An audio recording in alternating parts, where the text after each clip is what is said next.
Hello everyone, स्वागत है आप सभी का हमारे यूट्यूब चैनल लैब तक 07 पे। और आज हमारे साथ फिर से जुड़ने जा रहे हैं डॉक्टर सनोज राज सर, जिनसे हमने पहले हार्ट अटैक के बारे में जानकारी प्राप्त की थी और आज हम जानेंगे इनसे कार्डियक अरेस्ट के बारे में। तो इनसे जुड़ने से पहले मैं आप सभी को न्यू ईयर की हार्दिक शुभकामनाएँ देना चाहती हूँ। और अगर आप हमारे चैनल पर न्यू हैं तो प्लीज़ इसे सब्सक्राइब कीजिए और इसे सपोर्ट कीजिए। तो चलिए शुरू करते हैं। तो सर, स्वागत है आपका हमारे चैनल पर। Thank you so much. तो सर, हम सबसे पहले जानना चाहेंगे कि कार्डियक अरेस्ट क्या है और ये हमें क्यों होता है। देखिए, कार्डियक अरेस्ट ये हम रिलेटेड टू हमारे जो हार्ट की जो करंट सिस्टम होती है हमारे हार्ट में, जो बेसिकली जो रिदम्स होती है हमारे, उसमें डिस्टर्बेंस होने के कारण से कार्डियक अरेस्ट होते हैं। ये किसी एज में किसी भी कंडीशन से हो सकता है, ऐसा कुछ नहीं है कि हाँ, बट ये ऐसी है कि इसे होने से पहले कुछ वीक्स पहले हमें ऐसे सिम्टम्स आते हैं, ऐसी चीज़ें होती हैं, बट हम इसे इग्नोरेंस कहते हैं। कार्डियक अरेस्ट मतलब जो हमारी हार्ट है वो सडनली बंद हो जाना, सडनली काम करना बंद हो जाती है, जिसे हम कार्डियक अरेस्ट कहते हैं। सर, हम लोग देखते हैं कि कार्डियक अरेस्ट अलग होता है, हार्ट अटैक अलग होता है। बहुत लोगों को ये चीज़ पता नहीं है कि कार्डियक अरेस्ट अलग है और हार्ट अटैक अलग है। तो इन दोनों में अंतर क्या है और इसमें मुख्य कारण क्या है और इसका लक्षण क्या होता है? जब आता है कार्डियक अरेस्ट तो इसका सिम्टम्स क्या क्या होता है? देखिए, हार्ट अटैक जो है वो रिलेटेड टू हमारा ब्लड वेसल्स में कुछ ब्लॉकेज होने के कारण से वो हमें हार्ट अटैक होते हैं। अगर सपोज हमारे हार्ट के ब्लड वेसल्स में ब्लॉकेज है, वो रैप्चर कर गए, पूरी जो ब्लड वेसल्स है वो क्लॉट हो गई, पूरी बंद हो गई, तो उसे हम हार्ट अटैक कहते हैं।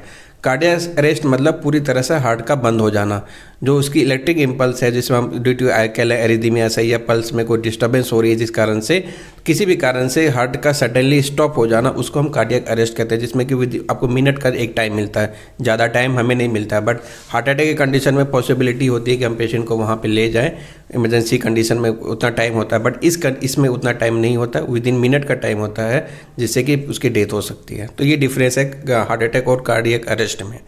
और बात करें कि इसको जो सिम्टम्स होते हैं, नॉर्मली मैं बताया कि पेशेंट को पहले कुछ वीक्स पहले ऐसे सिम्टम्स आते हैं, बट हम इग्नोरेंस कहते हैं। जैसे हेडेक हो जाना या फिर डिजीनेस हो जाना, भारीपन होना, या फिर अनकॉन्शियस बैठे बैठे चक्कर आ जाना, गिर जाना, चेस्ट पेन होना, पाल्पिटेशन होना। तो ये सारे लक्षण पहले देखने को मिलते हैं, बट हम किसी कारण से इग्नोरेंस करते हैं। तो जब भी कार्डियक अरेस्ट होती है तो हमारे पास बहुत कम समय होता है पेशेंट को बचाने के लिए। हम उतना टाइम नहीं होता है कि हम पेशेंट को हॉस्पिटल ले जा पाए। उस कंडीशन में आपको CPR देना होता है, जो नॉर्मली आपने देखा बहुत सारे वीडियोज़ में कि लोग करते हैं, जिनको भी ये कार्डियक अरेस्ट की जो प्रॉब्लम होती है। तो उसमें हमारा जो हार्ट है, पल्स है, वो सारे सडनली स्टॉप हो जाते हैं।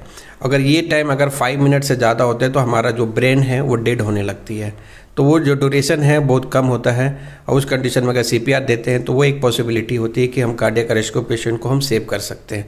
तो ये डिफरेंस होगी। और ये सिम्टम्स ऐसे होते हैं नॉर्मली कि आपको चेस्ट हैवीनेस हो गया, या चेस्ट में पेन होना, पाल्पिटेशन होना, अनकॉन्शियस हो जाना, तो ये सारे उनके जो है सिम्टम्स हैं।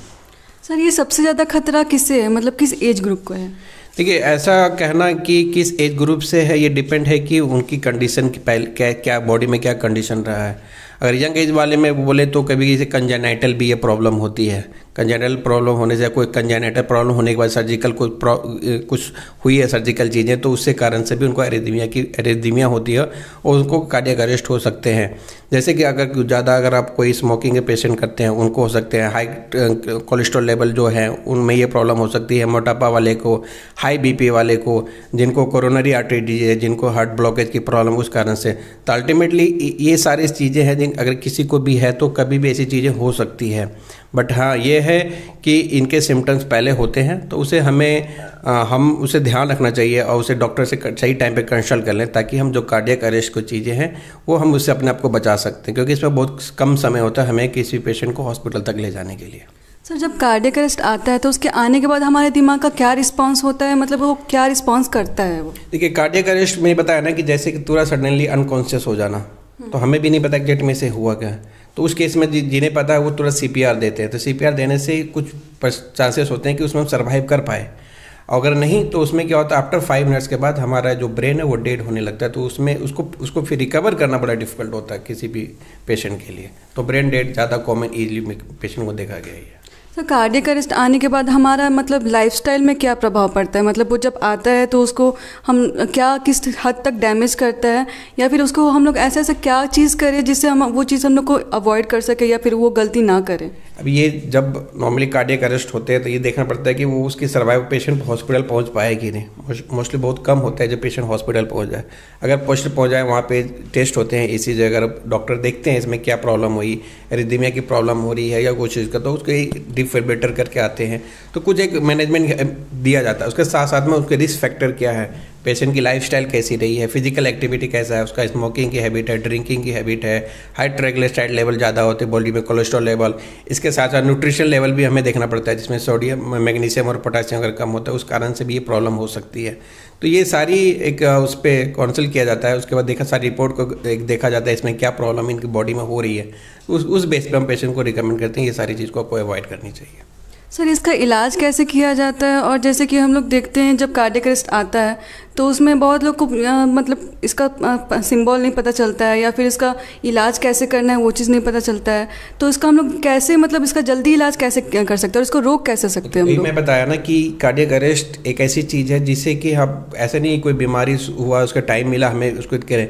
जब कार्डियक अरेस्ट होती है तो उसमें उतना टाइम हमें नहीं मिलता, बट इसके पहले सिम्टम्स होते हैं, मैंने बताया, जैसे कि वो मोटापा है या बीच में कभी कभी पाल्पिटेशन, घबराहट होना, अनकॉन्शियस हो जाना बैठे बैठे, पल्स का कम हो जाना, पल्स का ज़्यादा बढ़ जाना, तो ये सारे लक्षण पहले देखने को मिलते हैं। तो ये अगर ये सारी चीज़ें आपको मिल रहे हैं तो डॉक्टर से कांटेक्ट करें तो आप इसको अवॉइड कर सकते हैं कार्डियक अरेस्ट को। यही एक इसमें है, ऐसा नहीं है कि अगर आपको कार्डियक अरेस्ट हो गया, अब ये डिपेंड है कार्डियक अरेस्ट होने के बाद आप कितना सर्वाइव कर पाए, क्योंकि आपके टाइम, मैंने बताया ना, टाइम इसमें कम होते हैं। अगर 2-3-4 मिनट से ज़्यादा हुआ तो आपके ब्रेन डेड होने स्टार्ट हो जाएंगे, तो फिर वो रिकवर करना बड़ा डिफिकल्ट हो जाती है। सर, थैंक यू सर, आपसे इतनी सारी जानकारी प्राप्त हुई। Thank you so much. तो अगर आपको हमारा वीडियोज़ अच्छा लगा हो तो प्लीज़ इसे लाइक, शेयर एंड सब्सक्राइब ज़रूर कीजिएगा। Thank you.